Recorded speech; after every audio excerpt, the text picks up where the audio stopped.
En tintorería, las sustancias fijadoras de los colores en las telas se llaman mordientes. Don Santiago Ramón y Cajal, el célebre científico español, decía que los mordientes de la acción eficaz son el interés, la emoción y la atención obstinada. Es decir, no la simple atención, sino la atención perseverante y tenaz. Estos tres mordientes son también los del estudio y el aprendizaje.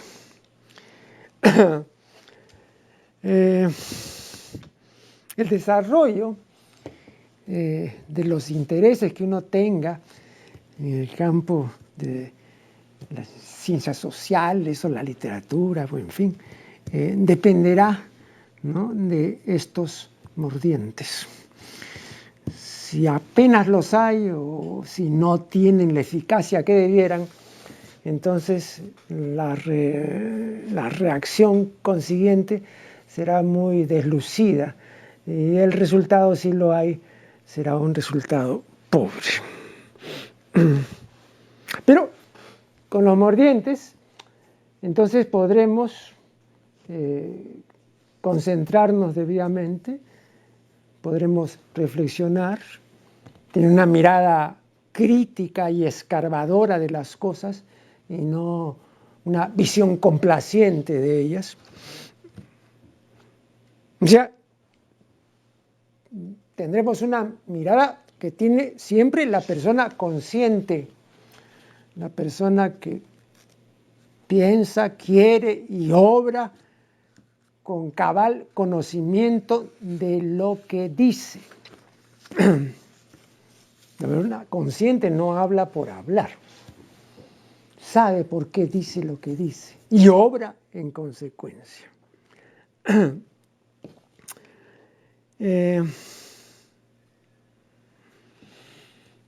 Sin embargo, la concentración y el estar alerta a todo lo que nos rodea no son estados habituales del cerebro,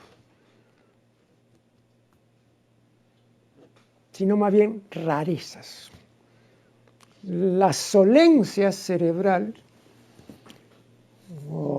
y uso acá el término solencia, ¿no?, en el antiguo sentido que tenía, hoy ya no tiene ese sentido, pero antiguamente significaba habitual, acostumbrado, ¿no?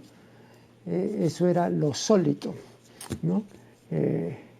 Y al contrario, ¿no?, aunque eso sí se conserva, ¿no?, lo insólito, ¿no?, es lo que desconcierta, pues, y realmente admira, ¿no? Pero, repito, y este término solencia fue ya propuesto hace años por Julián María, por el filósofo español, que posteriormente ingresó en la Academia de la Lengua y propuso formalmente la admisión del vocablo, ¿no? Pero hasta donde yo sé, o al menos hasta la última edición del lexicón oficial, la Academia no ha admitido el término solencia. Claro, está el verbo soler, ¿no? Pero no está solencia. Pero insolencia en el sentido, digamos, de desfachatez, de frescura, etc. En ese sentido sí está, pero no el antónimo.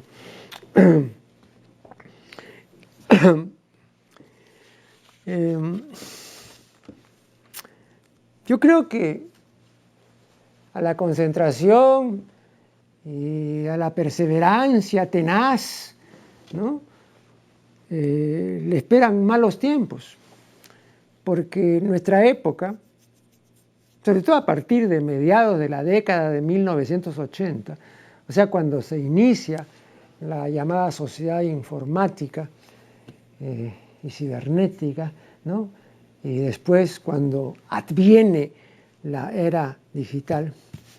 Entonces, con el advenimiento de la era digital, también advienen multitud de estímulos. Entonces ahora es mucho más difícil concentrarse, es más difícil reflexionar y es sobre todo más difícil estudiar. Aquí en nuestro medio, por lo menos siempre, los entendidos en pedagogía, y los hay algunos muy buenos, con amplia experiencia, ¿no? Siempre la queja constante es que los alumnos no estudian como antes, ¿no? Y que los alumnos aprenden menos que antes. Pero claro, es que antes no había la cantidad de estímulos que hay ahora. Y repito, es así y no tiene vuelta de hoja, ¿no? O sea, no es que les guste o no les guste, sino que simplemente es época, ¿no? Entonces ahora es una época de extraversión. No es como lo requiere el estudio y la investigación, no es una época de introversión. No es la posibilidad de que uno tiene de ensimismarse. No, ahora es una época de extraversión. Dicho sea de paso, no sé cómo ha sido posible que la academia admita el vocablo extrovertido y también extroversión, ¿no? Como lo contrario de introversión y de introvertido. El mal uso, impuso extrovertido. Pero el sufijo, pero extro no es un sufijo, porque extro como sufijo no existe. El sufijo es extra. Y se ve claramente en una cantidad de palabras, ¿no? Extraordinario es lo que está fuera del ordinario. Pero no se le ocurría decir, pues, extraordinario, ¿no? Pero si la gente dice extrovertido, no es extrovertido, es extravertido. Lo que pasa, creo que ahí hay una confusión o una imitación en mala hora de lo contrario, ¿no? O sea, de introvertido, ¿no? Y claro, la gente dice así, se dice intro, ¿no? Entonces acá pues se dirá extro, ¿no?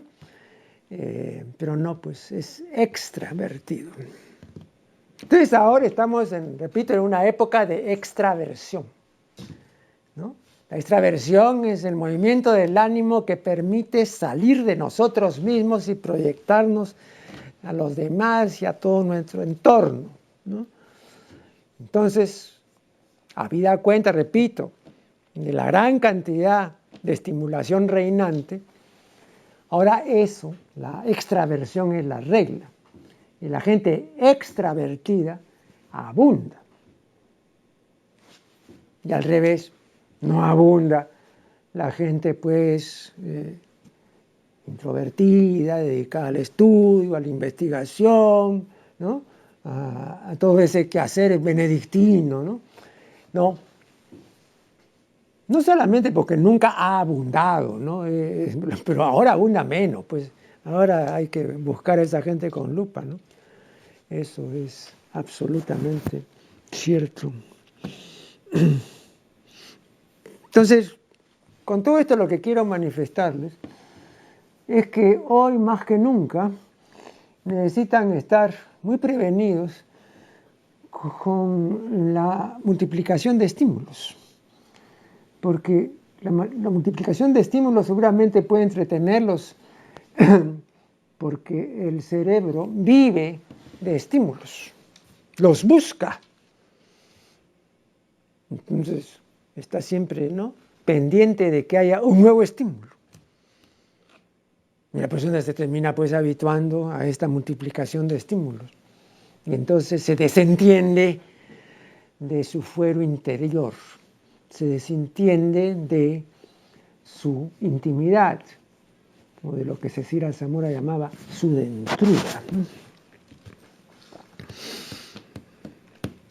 Ahora, esta época ha sido caracterizada, y muy bien, por Giovanni Sartori, como la videocracia, ¿no? O sea, la regencia el gobierno, el imperio de lo que vemos, de la visión, ¿no? Entonces ya no rige el pensamiento, ya no rige la intelección, la reflexión, el ensimismamiento.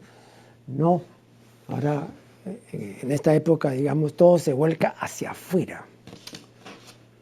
Entonces imagínense ustedes cómo sería si actualmente, ¿no?